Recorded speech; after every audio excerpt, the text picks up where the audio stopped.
बिस्मिल्लाहिर्रहमानिर्रहीम। अस्सलाम वालेकुम। इस वीडियो का टॉपिक है ऑर्डर बाय।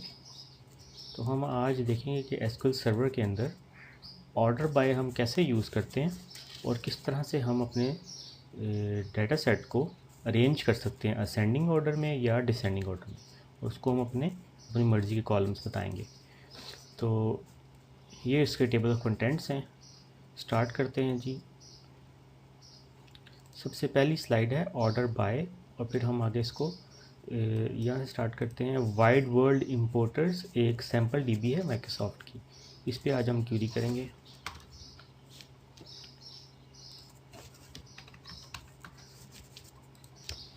तो सिलेक्ट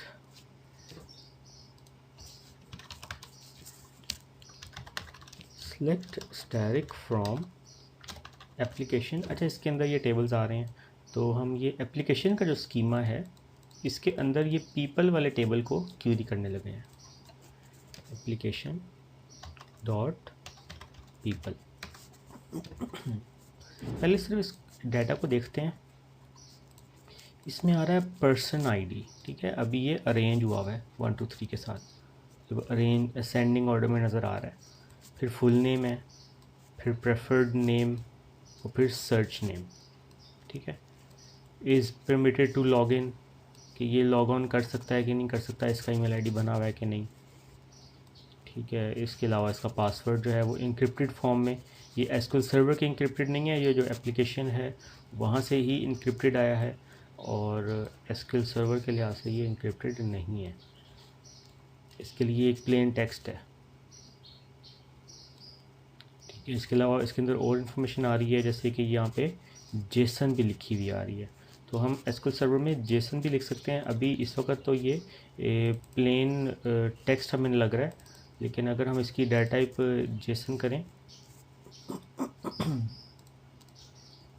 अभी इसने इसकी डाटा टाइप एन वारचार मैक्स ही रखी हुई है, ठीक है। तो जेसन भी हम रख सकते हैं, इसने एन वारचार मैक्स रखा हुआ है। इसके अलावा फ़ोन नंबर हैं, फैक्स नंबर है, उसका ईमेल एड्रेस है, उसकी प्रेफर्ड लैंग्वेजेस हैं कौन कौन सी हैं, ठीक है। और उसके अलावा एक्स्ट्रा कॉलम्स भी हैं उसके पास, वो भी जेसन की फॉर्म में सेव किए हुए। अच्छा, तो लेट्स अब इस डाटा को हमने ऑर्डर बाय करना है, अरेंज करना है। ये जो ऑर्डर बाय होगा ये क्या होगा, टेम्परेरी बेसिस पे होगा। तो ये वेयर के बाद बेसिकली हम लिखते हैं। तो अगर हम वेयर ना भी लिखें तो भी हम ये एंड पे लिख सकते हैं, ऑर्डर बाय ऑर्डर बाय। और फिर आगे हमने ये करना है, हमने आगे कॉलम का नाम लिखना है। Select static from application people order by person. तो अब क्या होगा कि ये पर्सन आईडी से सॉर्ट हो जाएगा। तो अभी तो हमें फ़र्क नहीं पता चल रहा क्योंकि ये ऑलरेडी इसी से सॉर्टेड था, ठीक है। अब हम क्या इसको कर लेते हैं, प्रेफर्ड नेम कर लेते हैं। प्रेफर्ड नेम से सॉर्ट करते हैं। तो अब देखें कि ये सारे ए से जितने भी स्टार्ट हुए हैं ये पहले आ गए हैं, ठीक है। और ए के बाद जो डबल ए के साथ स्टार्ट हो रहे हैं वो पहले आ रहे हैं। फिर ए और बी स्टार्ट हो गया, ठीक है। ये ए और बी चल रहा है, फिर ए बी सी नहीं है और फिर ये डी आ रहा है, ठीक है, एडम्स। तो इसने क्या किया कि ये प्रेफर्ड नेम से सॉर्ट कर दिया। जब इसने इसको एक लफ्ज़ को सॉर्ट किया तो उसके साथ एसोसिएटेड पूरी रो जो थी वो उठा लाया कहीं से, ठीक है। उनके 1361 नंबर पे ये रो थी, उसने वो पूरी की पूरी रो उठा लाया। तो जब भी हम सॉर्ट करेंगे तो ये एक कॉलम नहीं सॉर्ट होगा, इसके साथ एसोसिएटेड पूरा जो डाटा है, यानी कि ये जो अहलादा है नाम इसका, ये जो है ये पूरा का पूरा इसके साथ जितनी भी इंफॉर्मेशन थी वो सारी एक ही रो में, इसके साथ जो भी एसोसिएटेड इंफॉर्मेशन थी वो सारी की सारी सॉर्ट हुई है, ठीक है। तो ये है टेम्परेरी सॉर्टिंग है, ठीक है। ये डाटा ये सिर्फ डिस्प्ले के लिए हमें नज़र आ रहा है। ये जिस तरह से डाटा सेव हुआ है वो क्या हुआ है, वो प्राइमरी आईडी पर्सन आईडी की जो असेंडिंग ऑर्डर है वो उसमें सेव हुआ है, उस सॉर्टिंग के अंदर परमानेंटली सेव हुआ है। हमने जो भी किया ये टेम्परेरी बेसिस पे है। तो हमने किया ऑर्डर बाय प्रेफर्ड नेम और order by person ID. Let's say हम कहते हैं कि पहले 2 कॉलम से या 2 से ज़्यादा कॉलम्स पे हम सॉर्टिंग करना चाहते हैं। तो हम इस तरह से कर सकते हैं कि प्रेफर्ड नेम पहले सॉर्ट कर लें, ठीक है। और उसके बाद पर्सन आईडी को असेंडिंग ऑर्डर में सॉर्ट कर दे।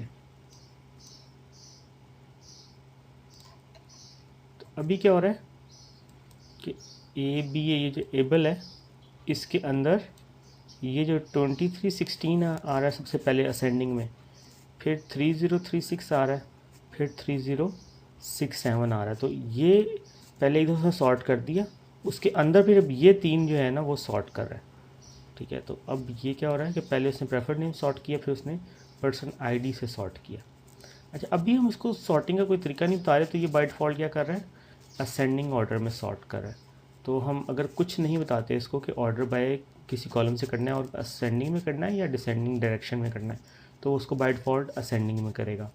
ठीक है, अगर हमने डिसेंडिंग करना है तो हमें साथ में वर्ड लिख देना है उसके डिसेंडिंग का। Select static from application dot people order by person ID. अभी तो हमने ये किया था ना असेंडिंग में, तो ये ASC सा लिखते हैं, असेंडिंग उसको बताते हैं। तो अभी भी ये पहले वाले में इसमें कोई फ़र्क नहीं है, हमने इसके अंदर बता दिया कि ये असेंडिंग करना है। अगर हम यहाँ पे लिख दें डिसेंडिंग, DESC, ये शॉर्ट में लिखना पड़ता है हमें। ठीक है, डिसेंडिंग का शॉर्ट या DESC है। तो अब ये उल्टे गिनती है वो स्टार्ट कर दिया उसने। 3261 जो हाईएस्ट नंबर था वो उसने पहले स्टार्ट कर दिया, फिर उससे नीचे नीचे आस्ता आस्ता कम होता जा रहा है। स्क्रॉलर को मैं सबसे नीचे लेके जाता हूँ तो क्या हो रहा है कि सबसे एंड पे वो 1 आ रहा है लिखा हुआ। ठीक है, तो उसने ये डिसेंडिंग में सॉर्ट कर दिया। तो इसी तरह अगर हम इसको preferred name comma person ID जो हमने लिखा था पहले, इसके अंदर हमने बताया नहीं इसको कि असेंडिंग करना है डिसेंडिंग, तो ये बाय डिफ़ॉल्ट असेंडिंग है। तो कहते हैं प्रेफर्ड नेम तुम कर दो असेंडिंग में ASC और पर्सन आईडी कर दो डिसेंडिंग में। ठीक है, अब देखते हैं क्या इसका बिहेवियर है।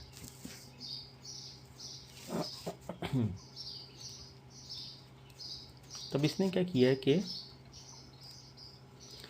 एबल लिखा हुआ है, ये सारा असेंडिंग में आ रहा है। ठीक है, A से बात स्टार्ट हो रही है, फिर AA, फिर AB, फिर AC, फिर AD, इस तरह करके। तो ये जो एबल है जिसके अंदर वो फर्दर सॉर्ट नहीं कर सकता था, वो एक ही नाम है, मिलता जुलता नाम है, तो उसके अंदर फिर इसकी बारी आई है दूसरे वाले कॉलम की पर्सन आईडी। तो इसमें हाईएस्ट नंबर पहले आ रहा है। ठीक है, ये 2300 नीचे आ रहा है, 3000 जो है वो ऊपर आ रहा है। तो ये इसमें से उसने क्या किया, इसको सॉर्ट कर दिया। लेट्स से हम कहते हैं पर्सन आईडी को असेंडिंग कर दो और प्रेफर्ड नेम को भी असेंडिंग कर दो। तो अब यहाँ देखेंगे 3000 और 23 नीचे है, तो इसको दोबारा चला के देखते हैं। तो एबल के अंदर फिर ये 23 ऊपर है और 3000 नीचे है। तो उसने अब क्या किया कि उसने ये पर्सन आईडी को वो लेके आया। लेट्स से मैं कहता हूँ कि पर्सन आईडी पहले लिख देता हूँ मैं, और फिर कहता हूँ कि ये इसको डिसेंडिंग कर दो और पर्सन आईडी असेंडिंग कर दो और प्रेफर्ड नेम डिसेंडिंग कर दो। इसमें मैंने डायरेक्शन चेंज किया और पोजीशन चेंज किया कि कॉलम नंबर पहले ले आया हूँ। तो अब क्या होगा कि अब पर्सन आईडी को तो सॉर्ट कर रहे हैं और हमने प्रेफर्ड नेम का भी बता दिया उसको, लेकिन प्रेफर्ड नेम की ना बारी नहीं आएगी। वो इसलिए बारी नहीं आएगी क्योंकि ये 1 2 3 सारी यूनिक वैल्यूज़ हैं, तो अभी वो इसी की सॉर्टिंग में लगा हुआ है, तो इसकी बारी आती ही नहीं है। लेट्स से यहाँ पे 1 1 होता, 2 दफ़ा 1 होता, तो फिर उसे देखना था कि नेक्स्ट मैंने सॉर्टिंग किस पे मैं कर सकता हूँ, तो उसको हमने ये इस कॉलम पे सॉर्ट कराना था नेक्स्ट। यानी कि 1 1 तो एक दफ़ा से सॉर्ट कर दिया, फिर फर्दर उसने देखना था कि इसके अंदर मैं अगले कॉलम को कैसे असेंडिंग या डिसेंडिंग में सॉर्ट कर सकता हूँ। इसलिए जो पहली वाली एग्जाम्पल थी उसमें ज़्यादा अच्छे तरीके से हम देख सकते थे कि यहाँ पे बेसिकली डाटा रिपीट हो रहा है, तो रिपीटेड के अंदर फिर नेक्स्ट कॉलम की बारी आ जाती है। तो अभी जब हमने यूनिक आईडी पे लगा दिया, तो अब ये सिर्फ यही सॉर्टेड है और आगे पे हमें इफेक्ट नज़र नहीं आएगा कि ये सॉर्ट उसने किया भी है कि नहीं। ठीक है, तो उसने बेसिकली नहीं किया क्योंकि उसकी बारी नहीं आती वहाँ पे, तो उसने 34 35 को ही सॉर्ट करने की वजह से यहाँ पे कोई ऐसा नंबर नहीं है जिसको वो सॉर्ट कर सके। ठीक है, तो ये हो गया ये सिंपल वाला, बग़ैर किसी लफ्ज़ के लिखेंगे तो असेंडिंग हो जाएगा। हम साथ में असेंडिंग और डिसेंडिंग एक्सप्लिसिटली डिफ़ाइन भी कर सकते हैं। उसके आगे शॉर्ट है उसका डिसेंडिंग का DESC है और असेंडिंग का ASC है। ठीक है, तो ये 2 दफ़ा हम ये दोनों लिख देंगे तो असेंडिंग और डिसेंडिंग भी हो जाएगा। अच्छा, इसके अलावा एक रिलेटिव पोजीशन से भी हम सॉर्टिंग कर सकते हैं। ठीक है, रिलेटिव पोजीशन क्या है कि हमने जो उसकी ओरिजिनल पोजीशन है कॉलम की एक टेबल के अंदर।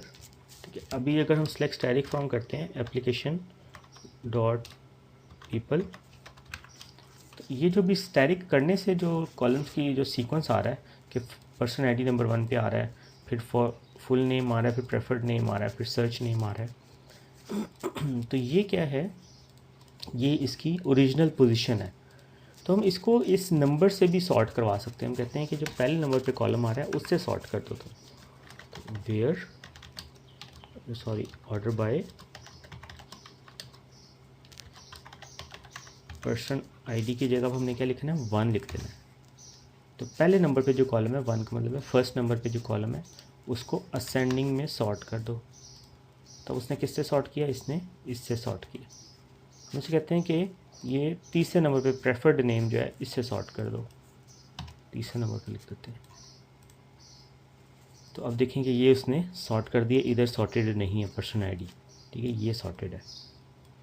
और इसका फिर हम कॉमा सेपरेट करके मल्टीपल कॉलम्स यहाँ पे लिख सकते हैं। हम कहते हैं पहले 3 नंबर से सॉर्ट करो, फिर 1 नंबर से डिसेंडिंग कर देना। तो अब ये ऊपर वाली चीज़ और ये नीचे वाली ये सेम है कि person ID ascending, preferred name descending. हमने इधर लिख दिया तीसरा नंबर पे असेंडिंग, और ये जो ये वाली चीज़ नहीं, ये जो ऑपोजिट वाला था इसका, ये वाला असेंडिंग और ये है डिसेंडिंग। अब ये ऊपर वाली लाइन और ये जो नीचे वाली स्टेटमेंट है ये दोनों इक्विवेलेंट है, सेम रिजल्ट आएगा इससे।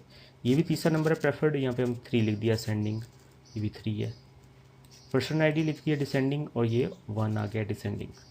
तो इससे हम क्या कर सकते हैं, बजाय इसके कि हम अपने कॉलम्स का नाम लिखें, हम उसके नंबर लिख देंगे तो उससे भी सॉर्ट हो जाएगा। ठीक है, तो अगर किसी ने डिज़ाइन से जाके हम कॉलम्स की अरेंजमेंट चेंज कर सकते हैं। ठीक है, कि हम फुल नेम को उठा के नंबर 1 पे ले आएँ और प्रेफर्ड नेम को उठा के नंबर 1 पे ले आएँ, तो क्या होगा कि ये जो सेटिंग्स हैं ये हमारी चेंज हो जाएंगी। फिर यहाँ पे जो 3 पे डिफरेंट नया जो कॉलम आ रहा होगा फिर उससे सेंडिंग होना शुरू हो जाएगा। लेकिन ये जो हमने नाम से उसको स्पेसिफिकली बता दिया, इसमें कोई अरेंज कर भी दे डिज़ाइन पॉइंट ऑफ व्यू से तो हमें कोई मारी क्यूरी को फ़र्क नहीं पड़ेगा कोई भी। तो ये ज़रा डिपेंडेंसी है इसकी डिज़ाइन के ऊपर, तो ये इसके रिजल्ट्स डिफरेंट हो सकते हैं। तो ज़्यादा बेटर है कि आप लोग ये नेम के साथ जो है यही वाला यूज़ करें। अच्छा ठीक है, ये हमने कर दिया। फिर इसके अलावा ऑर्डर बाय के साथ एक और टर्म यूज़ होती है, वो है ऑफसेट एंड फेच। ठीक है, ऑफसेट एंड फेच क्या करता है, बेसिकली हम कहते हैं कि स्टार्ट जो तुमने करना है ना, वो एक नंबर उसको रो बता देते हैं कि यहाँ से ऑर्डर बाय तुमने स्टार्ट करना है। लेट्स से हम इसको सिंपल रखते हैं, select static from application dot people. हमने इसको कहा था order by person ID ascending. ठीक है, ये हमारी क्वेरी है, इसको हमने असेंडिंग में कर दिया पर्सन आईडी को। हम इसके आगे लिखते हैं, ऑर्डर बाय के आगे लिखना है हमने ऑफसेट यानी कि कितने रोज़ स्किप करने हैं। ठीक है, ऑफसेट कितने पे रखना है, तो ऑफसेट हम कहते हैं 5 रोज़। ठीक है, 5 रोज़। तो अब उसने क्या किया कि पहली 5 रोज़ स्किप ही कर दी हैं उसने, डेटा में वो दिखाया ही नहीं है, वो वाले रिकॉर्ड्स नहीं आ रहे। तो यहाँ पे ये एक किस्म का फ़िल्टर उसने एक किस्म का अप्लाई कर दिया, वेयर कंडीशन के बगैर ही हमने डाटा को कम कर दिया। तो ये कैसे किया हमने, ऑफसेट 5 रोज़ हमने कहा है, तो उसने पहली 5 रोज़ स्किप कर दी, उससे आगे हमने स्टार्ट किया। हमने कहा पहली 5 रोज़ स्किप कर दो, उसके आगे से सॉर्टिंग स्टार्ट कर दो। तो ये उसका सेंटेक्स ये बनता है कि असेंडिंग के बाद हमने ऑफसेट नंबर लिखना आगे, फिर रोज़ लिख देना है। अच्छा लेट्स से यहाँ पे खाली रो लिखता हूँ तो ये भी काम करता है। ठीक है, ये हम कब यूज़ करेंगे, जब हमारे पास यहाँ पे लेट्स से 1 आ रहा है, तो 1 रोज़ लिखना ठीक नहीं होगा, तो हम क्या करेंगे कि 1 के साथ खाली रो लिख देंगे। तो ये भी सिंटेक्स का पार्ट है, ये भी इस तरह से भी हम लिख सकते हैं। ऑफसेट 1 रो, तो एक रो उसे नहीं दिखाई, उसने बाकी सारी दिखा दी। तो एस के साथ भी लिख सकते हैं और बगैर एस के साथ भी लिख सकते हैं। वो सिर्फ इसके लिए कि हमारे पास नंबर अगर उस तरह का है सिंगुलर नंबर है तो हम यहाँ पे बगैर एस वाला लिख देंगे रो। अच्छा इसके साथ और क्या हम कर सकते हैं कि इसको हम लिमिट भी बता सकते हैं कि पहली 5 रोज़ स्किप करो, रोज़ स्किप करो, और आगे से कितनी रोज़ दिखाओ। ठीक है, तो ये तो हो गया ऑफसेट। हम फेच कह सकते हैं कि फेच FETCH फेच नेक्स्ट 10 रोज़ ओनली, ये लिखना पड़ेगा इसके आगे हमें। ऑफसेट 5 रोज़ फेच नेक्स्ट 10 रोज़ ओनली, यानी कि 5 रोज़ स्किप कर दो और अगली 10 रोज़ लेके आओ, बस उसके आगे कुछ नहीं करेगा वो। इसको चलाते हैं। तो उसने क्या किया, देखें 6 नंबर से बात स्टार्ट किया और 15 तक ले गया। तो 5 उसने स्किप कर दिया था, 10 हमने स्कोर कहा था, तो उसने ये 10 रिकॉर्ड्स और उठा लाया है। तो वो इस तरह से ये सीक्वेंस बन रहा है, फेच नेक्स्ट 10 रोज़ ओनली। ठीक है, यहाँ पे हम ऐसे भी कर सकते हैं कि हम इधर कर दें कि 0 रोज़। ठीक है, 0 रोज़ भी कर सकते हैं, और यहाँ पे हम कह सकते हैं फेच फर्स्ट 10 रोज़ ओनली। ठीक है, ये इंग्लिश को सिर्फ सेंटेंस को ठीक करने के लिए कि 0 अगर किया है तो ये जो भी रोज़ होंगी वो नेक्स्ट नहीं है, वो फर्स्ट ही होंगी। तो ये सिर्फ इंग्लिश का सेंटेंस हमारे ताकि ठीक रहे, तो हम इस तरह से लिख लेते हैं इसको, फर्स्ट 10 रोज़। और फिर ये रोज़ का ये वाला एस भी हम इमिट कर सकते हैं अगर हमने यहाँ पे सिर्फ एक सिंगुलर रो लेके आनी है। ऑफसेट 0 रोज़ फेच फर्स्ट 1 रो ओनली। ठीक है, ओहो, यहाँ पे एग्जीक्यूट। तो उसने क्या किया, एक ही रो लेके आया, स्किप उसने कोई नहीं की। 0 से बात उसने हमने कहा था उसको स्किप 0 करो, तो उसने 1 की रो ले आया और फिर 1 से आगे नहीं गया। ठीक है, तो हम यहाँ पे कहते हैं इसको अच्छा, यहाँ पे हम 0 नहीं कह सकते, फेच फर्स्ट 0 नहीं कह सकते इसको हम। यहाँ पे हमें कोई ना कोई नंबर ग्रेटर देन 0 लिखना पड़ेगा, और यहाँ पे हम 0 कह सकते हैं। ऑफसेट कितना करे वो, और ये फेच की जगह हम ये क्या लिख सकते हैं, नेक्स्ट भी लिख सकते हैं, फेच 10 रोज़ नेक्स्ट 10 रोज़ ओनली। तो उसने क्या किया कि 0 रो स्किप किए और नेक्स्ट 10 ले आया। तो पेजिनेशन जो हम यूज़ करते हैं, एक कॉन्सेप्ट होता है पेजिनेशन का। ठीक है, पेजिनेशन का बैकएंड पे एक कॉन्सेप्ट है C# या ASP.NET के अंदर, या कोई भी और लैंग्वेज है जावा, उसके अंदर अगर हमने पेजिनेशन करनी है, जावास्क्रिप्ट में पेजिनेशन करनी है, तो हम क्या करते हैं कि सारा रिकॉर्ड एक दफ़ा लोड कर देते हैं। ठीक है, यानी कि यहाँ पे लिखते हैं सेलेक्ट स्टैटिक फ्रॉम, और फिर सारा का सारा रिकॉर्ड लेके आ जाते हैं फ्रंट एंड के ऊपर। और फ्रंट एंड में जावास्क्रिप्ट की मदद से या फिर PHP या ये C# की मदद से हम उसको पेजेस में डिवाइड कर देते हैं, यानी कि सिर्फ 10 रिकॉर्ड्स ही दिखा रहे होते हैं, फिर उसको नेक्स्ट पेज पे ले जाते हैं। वो अगला पेज पे क्लिक करता है तो उसको नेक्स्ट 10 रोज़ नज़र आ रही होती हैं। तो अगर हमने उस तरह का काम करना है तो ये, और SQL सर्वर से करना है, तो हम ये वाली क्वेरी लगा सकते हैं कि स्किप करते जाएं जितने रिकॉर्ड्स उसने निकाल दिए हैं, और जितने वो रिकॉर्ड्स एक पेज पे देखना चाहता है वो यहाँ से हमें नज़र आ जाएगा। ठीक है जी। अच्छा, यहाँ पे आप अगर देखें भी तो ये जेसन जो है यूज़र प्रेफरेंस के अंदर, यूज़र प्रेफरेंस के अंदर ये यूज़र्स का टेबल है, बेसिकली पीपल्स का जो टेबल है, इसके अंदर उसकी यूज़र प्रेफरेंस जो है वो सेटेड है। वो उसके अंदर क्या आ रहा है लिखा हुआ कि एक जगह आ रहा है कि पेज की लेंथ कितनी होनी चाहिए, 25 रोज़ होनी चाहिए। इधर पेज की लेंथ कितनी है, 50 रोज़ होनी चाहिए। तो ये जो 50 है, ये जो 10 है, ये वो वाला है कि 25 रोज़ उसको देखता है वो, कि जब भी निकालता है पेज खोलता है उसको 25 रिकॉर्ड्स एट ए टाइम नज़र आ रहे होते हैं। तो ये जो ऑफसेट 5 रोज़ है ये पेजिनेशन से कंट्रोल होगा, ये एक हार्ड कोड हो जाएगी वैल्यू 25।